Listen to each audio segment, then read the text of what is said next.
Douglas Barbour, who died last year, and his wife May lived with Douglas's Alzheimer's dementia for many years. In this podcast, May describes noticing early changes in Douglas's memory and how these changes affected their lives. May's background in nursing, as well as volunteering at the local day centre, meant she had a bit of experience, knowledge and some insight into the challenges that faced them. Her primary concern was always to protect him, and this need to protect also extended to their family, which meant that May was quite reluctant to make use of other support services. With hindsight, she feels that she did not handle things as well as she could. When Douglas did start going to and enjoying visits to the day centre, May's first reaction was to feel resentful and a little jealous. His happy smile going off in the bus was a reminder of how Douglas used to be. Perhaps this is not an uncommon reaction, but it was hard to admit. Living with dementia for so many years affected on their health and well-being. However, having a family dog continued to be very important for everyone in the family, and particularly for Douglas and May, and the current Labrador Otto misses Douglas a lot. He joined us, sitting at May's feet, contributing to our conversation with a couple of barks and a wagging of his tail against the table leg. When was Douglas diagnosed? Do you remember? 10 years ago. Right. Because the 10-year, someone reminded me recently of this happening. Although I had obviously seen changes taking place, especially when we were travelling, and I felt it was becoming embarrassing. What sort of things did you start to notice in how Douglas was changing? Well, confusion and losing himself on board ship. Mm-hmm. And on one particular occasion, I think the QE2 was being handed over to another company, and there was a lot of flags and a lot of smaller ships and boats sailing up to see this handover. And I knew it would be of interest to Douglas, and I wanted him to see it all, and he said he had to go back to the cabin to get his binoculars, and he was away a long time, so I thought, well, I'll have to start looking for him, which was very distressing. Mm-hmm. But I did find him looking for me, and so I did get him up on deck to watch this, and then realised he wasn't interested in what was going on. Mm-hmm. So that was one of really many occasions, and realising, especially when we were dining, that I would help him select food to eat. Right. And this is before the diagnosis, though. This was even before 10 years ago. Yeah. Yeah. So they weren't little things, they were big things, of course. Yes, I would say to him, you're becoming very forgetful, Douglas, and I really think I didn't want him to stop driving, but I wanted to know, and I said he would have to ask me for the car keys.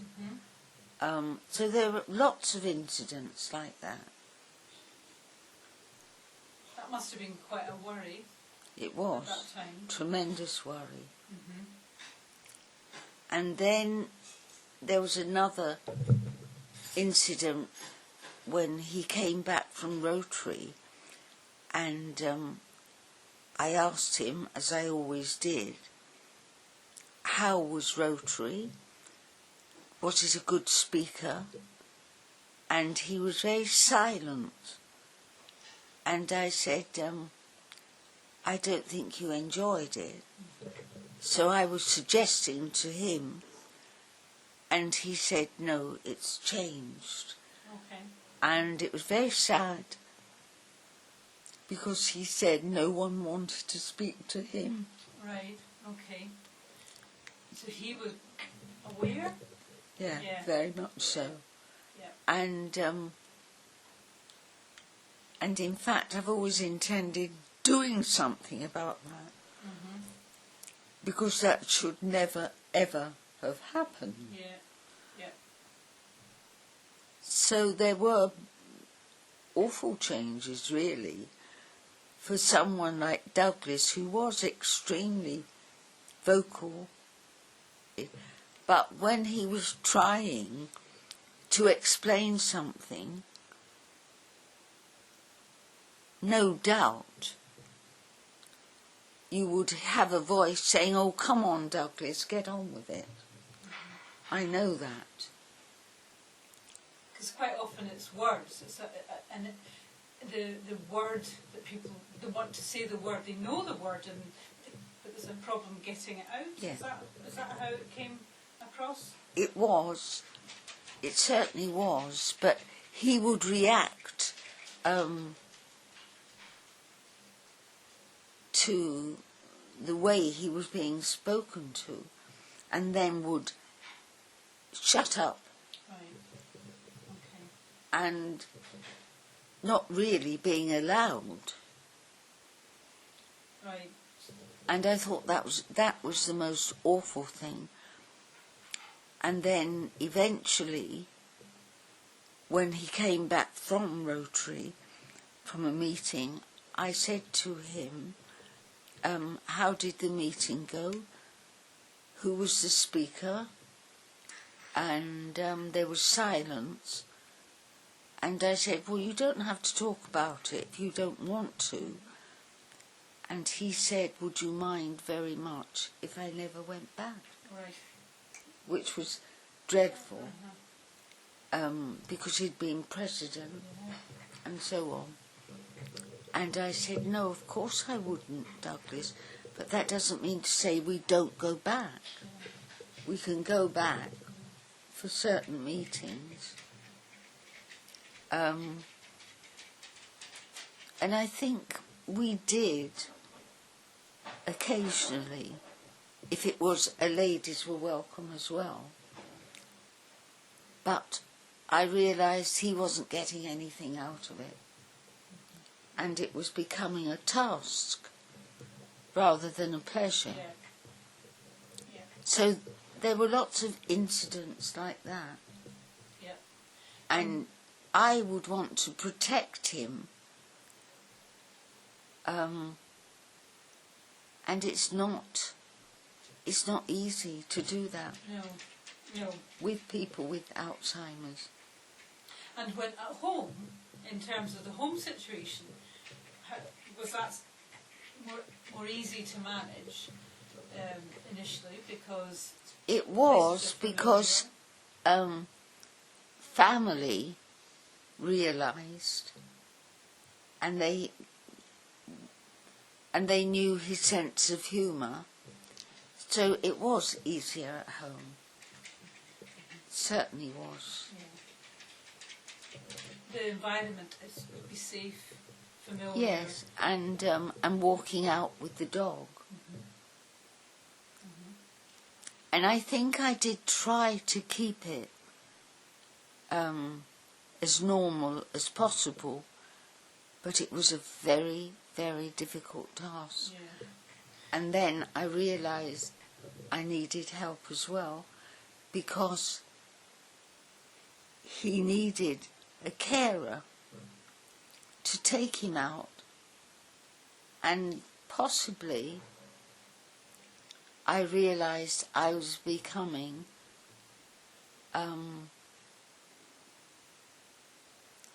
I wasn't handling it as well as I should, because even though I did get carers in so I could go to meetings and things, but I was never at ease, because I didn't trust any of them.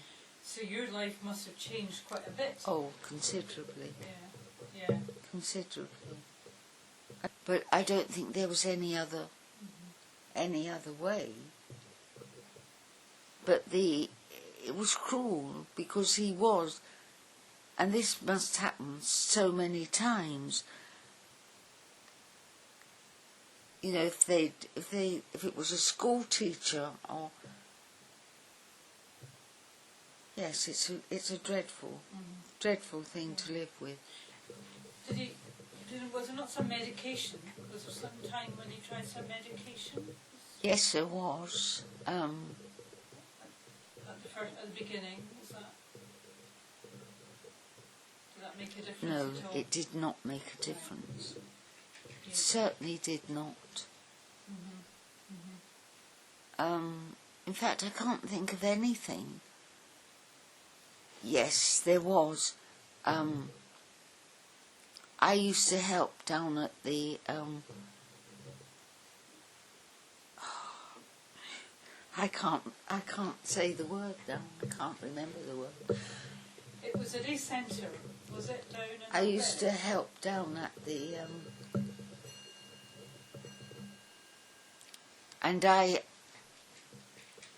thought, well, that would help. I thought he would like that, and to go out for the bus rides and things, but it wasn't easy for me to make that decision. Okay. It was dreadful. What for was so me. hard about it? What was so hard? And I would take him when I decided he would like it. Yeah.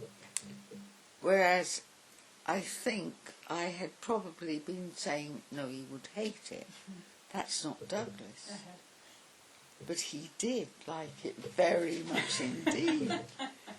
And when the bus came back, and Douglas would be helped off the bus, and I would go up, and he was beaming. He'd had such a lovely time. Oh. And it did hurt. Oh, wow. But I would ask him, where did you go? And he would try to tell me. But he did like that very much. Right. Almost like trying to teach a child to read, and you're having no luck. And they go to the nursery group and can do it. Yeah, so there was that, these people were making him happy, and he'd be waving them goodbye. And you also, when he was away for the afternoon, did you find you could do something in that time, or did you just worry when he was away? Worry all the time. All the time. So it wasn't much of a break for you then? Never. Especially as I knew the other people. And they would say, he's had a lovely afternoon, May. He's really, really had a good afternoon. I used to be the one who used to help them onto the bus. And then get on the bus and look after them. So things were changed around. Yeah, it's a strange idea, isn't it, that you knew when you used to provide the help. Absolutely. You thought that was a good thing, and yet when it was helping you, you also felt a bit I resented it. Absolutely. I resented it. Especially when to see him waving them all. Yeah, yeah. Was it to do with the fact that he would be safe and he would be having stimulation and different faces? Absolutely. And it's a kind of hurt to you, yeah, because you're having the 24/7 absolutely the rest of the time. And I'm sure that would happen a lot with why I witnessed it when I helped down at the daycare centre. Yeah, yeah. I did witness it, and probably would have thought, don't be selfish. Because the point is to try and give the carer a break. Absolutely. But at this other way is to say the carer's not able to relax enough. Oh no, things had been turned around